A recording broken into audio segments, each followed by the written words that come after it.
Shalom saudara-saudara yang dikasihi Tuhan Yesus Kristus. Salam sejahtera buat saudara semua dimanapun saudara berada.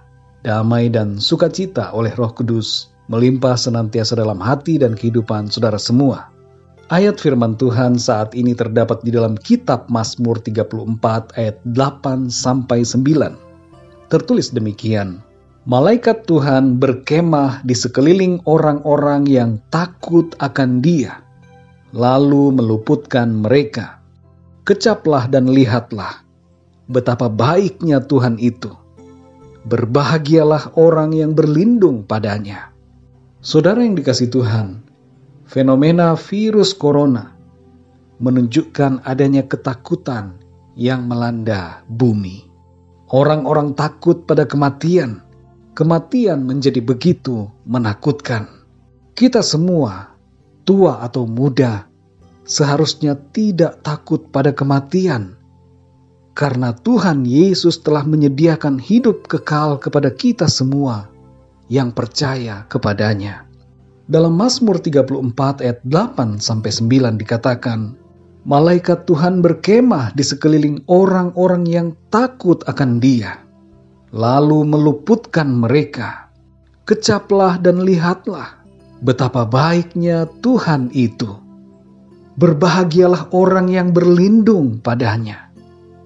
Saudara yang dikasihi Tuhan, setiap anak-anak Tuhan dijagai dan dilindungi oleh Tuhan. Tuhan memerintahkan para malaikatnya untuk menjaga kita. Dan sebagai anak-anak Tuhan, kita akan mengalami kebaikan Tuhan dan merasakan kebahagiaan karena berlindung kepadanya. Sehubungan dengan fenomena virus corona dan juga berbagai situasi yang menakutkan, sikap kita dalam menghadapinya hendaknya seturut dengan firman Tuhan.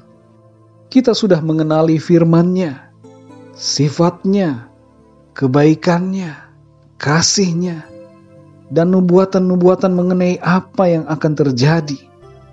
Maka sikap kita menghadapi situasi hari-hari ini hendaknya lahir dari pengenalan yang benar akan Tuhan. Berikut ini saudara, adalah 5 sikap kita dalam menghadapi virus corona dan juga berbagai situasi dunia yang mencekam hari-hari ini. Yang pertama adalah, jangan takut. Firman Tuhan berkata dalam Mazmur 91 ayat 5 dan 6, Engkau tak usah takut terhadap kedahsyatan malam, terhadap panah yang terbang di waktu siang, terhadap penyakit sampar yang berjalan di dalam gelap, terhadap penyakit menular yang mengamuk di waktu petang. Dan ayat 9-11 berkata, Sebab Tuhan ialah tempat perlindunganmu, yang maha tinggi telah kau buat tempat perteduhanmu. Malapetaka tidak akan menimpa kamu, dan tulah tidak akan mendekat kepada kemahmu, sebab malaikat-malaikatnya akan diperintahkannya kepadamu untuk menjaga engkau di segala jalanmu. Saudara yang dikasihi Tuhan, percayalah kepada firman Tuhan. Tuhan berkata jangan takut, maka hendaknya kita tidak takut dengan keadaan apapun, melainkan senantiasa percaya dan bersandar kepada Tuhan. Yang kedua saudara, beriman. Dalam Matius 9 ayat 22 tertulis, Tetapi Yesus berpaling dan memandang dia serta berkata, Teguhkanlah hatimu, hai anakku, imanmu telah menyelamatkan engkau. Maka sejak saat itu, sembuhlah perempuan itu. Saudara yang dikasihi Tuhan, berulang kali ayat-ayat firman Tuhan mengingatkan kita untuk hidup dalam iman. Dalam masa-masa seperti sekarang ini, mari jangan biarkan kita hidup dalam ketakutan, tapi bangunlah iman kita di dalam Kristus Yesus Tuhan kita.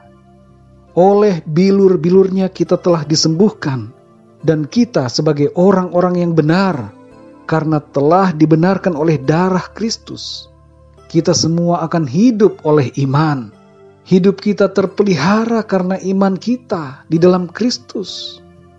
Jadi saudara yang dikasihi Tuhan, Jangan biarkan diri kita terombang-ambing dalam kebimbangan, dalam ketakutan, dan jangan biarkan iman kita lenyap di tengah-tengah situasi yang mencekam hari-hari ini.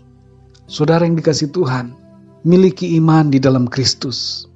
Percaya sungguh-sungguh Tuhan memelihara hidup kita, saudara, dan meluputkan kita dari segala sakit penyakit. Yang ketiga, saudara, berdoa. Dalam Lukas 18 ayat 7-8 tertulis, "Tidakkah Allah akan membenarkan orang-orang pilihannya yang siang malam berseru kepadanya? Dan adakah ia mengulur-ulur waktu sebelum menolong mereka? Aku berkata kepadamu, ia akan segera membenarkan mereka. Akan tetapi, jika Anak Manusia itu datang, adakah ia mendapati iman di bumi?" Saudara yang dikasihi Tuhan, dalam ayat-ayat ini dan ayat-ayat sebelumnya dalam Lukas 18, Tuhan Yesus mengajar kita untuk berdoa kepada Tuhan. Jangan berhenti untuk berdoa. Dan jangan berhenti untuk percaya di dalam doa-doa kita. Ada satu pertanyaan dalam akhir ayat ini. Jika Anak Manusia itu datang, adakah ia mendapati iman di bumi? Saudara yang dikasihi Tuhan, menjelang kedatangan Tuhan Yesus Kristus, iman banyak orang akan menjadi luntur. Tapi Tuhan menghendaki agar kita tetap beriman yang teguh kepada Dia. Berdoalah, saudara, dengan iman kita untuk situasi dunia ini. Berdoa untuk pemulihan, berdoa untuk kebangunan rohani, berdoa untuk keselamatan bangsa-bangsa di dunia ini, berdoa untuk bangsa Indonesia, dan berdoa untuk bangsa serta negara di mana kita berada. Saudara yang dikasihi Tuhan, sesungguhnya apa yang terjadi hari-hari ini merupakan tindakan Tuhan untuk mengerjakan keselamatan bagi semua orang. Menjelang akhir zaman, Tuhan akan mengingatkan semua orang untuk takut akan Tuhan, kembali sadar akan dosa, dan hidup untuk kebenaran. Yang keempat, saudara, berbagi. Dalam Efesus 4 ayat yang kedua, dikatakan, "Hendaklah kamu selalu rendah hati, lemah lembut dan sabar. Tunjukkanlah kasihmu dalam hal saling membantu." Saudara yang dikasihi Tuhan, jangan ikut-ikutan memborong semua barang kebutuhan dasar di toko-toko. Kasihani orang-orang lain yang juga membutuhkan. Tindakan semacam ini menunjukkan sikap mementingkan diri sendiri dan tidak peduli kepada sesama.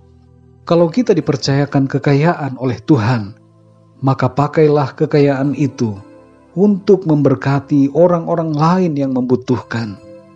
Mari saudara yang dikasihi Tuhan, dalam situasi hari-hari ini, kita semakin giat untuk berbuat baik dan saling membantu sesama kita.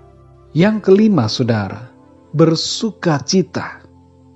Dalam Roma 12 ayat yang ke-12 dikatakan, "Bersukacitalah dalam pengharapan, sabarlah dalam kesesakan, dan bertekunlah dalam doa."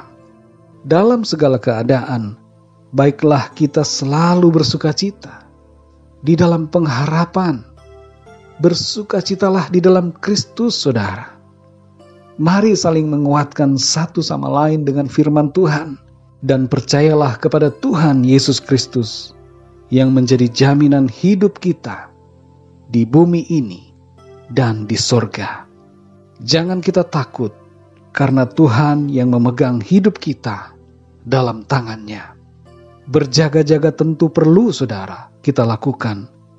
Tapi sekali lagi jangan kita takut dalam keadaan apapun, karena Tuhan yang memegang hidup kita dalam tangannya. Mari kita ingat firman Tuhan dalam Mazmur 34 ayat 8-9 yang berkata, "Malaikat Tuhan berkemah di sekeliling orang-orang yang takut akan Dia, lalu meluputkan mereka. Kecaplah dan lihatlah betapa baiknya Tuhan itu. Berbahagialah orang yang berlindung padanya." Mari kita berdoa, saudara. Bapa kami di dalam surga, Bapa di dalam nama Tuhan Yesus Kristus, kami bersyukur untuk janji firman-Mu yang menjamin akan hidup kami di bumi ini. Engkau menjagai dan memelihara kami ya Tuhan. Engkau memerintahkan malaikat-malaikat-Mu untuk menjagai kami dan meluputkan kami dari segala mara bahaya, segala bencana, dan segala tulah yang berjalan di bumi ini. Kami bersyukur untuk kebaikan demi kebaikan yang Tuhan limpahkan dalam hidup kami. Kami bersuka cita karena janji-Mu ya Tuhan. Tolonglah kami ya Bapa. Segala ketakutan, segala kekhawatiran, segala kebimbangan dan kegelisahan kami serahkan ke dalam tangan-Mu. Penuhilah kami dengan damai sejahtera surgawi. Penuhilah kami dengan iman, sukacita, rasa syukur kepadamu. Karena Engkau baik selalu kepada kami. Engkau Tuhan yang baik dan selalu baik di sepanjang umur hidup kami, bahkan selama-lamanya. Apa yang terjadi hari-hari ini, kami percaya ada dalam kedaulatan Tuhan, dan kami akan melihat pekerjaan tangan Tuhan untuk menyadarkan bangsa-bangsa agar mereka berbalik kepada Tuhan dan percaya menerima keselamatan di dalam Engkau, ya Tuhan Yesus Kristus. Kami mengucap syukur untuk anugerah-Mu, untuk kasih setia-Mu, yang selalu Tuhan sediakan bagi kami. Meteraikan setiap kebenaran firman-Mu ya Tuhan, supaya kami menjalani kehidupan ini, bukan dengan ketakutan, tetapi dengan iman. Terima kasih Bapa, di dalam nama Tuhan Yesus Kristus, Tuhan dan Juru Selamat kami berdoa dan mengucap syukur. Haleluya. Amin. Puji Tuhan, saudara yang dikasihi Tuhan, saya percaya firman Tuhan menjadi berkat dan kekuatan buat saudara semua. Dan Roh Kudus akan menolong kita untuk lebih lagi memahami kebenaran firman Tuhan. Tuhan Yesus memberkati saudara semua. Sampai jumpa dalam renungan yang berikutnya. Haleluya.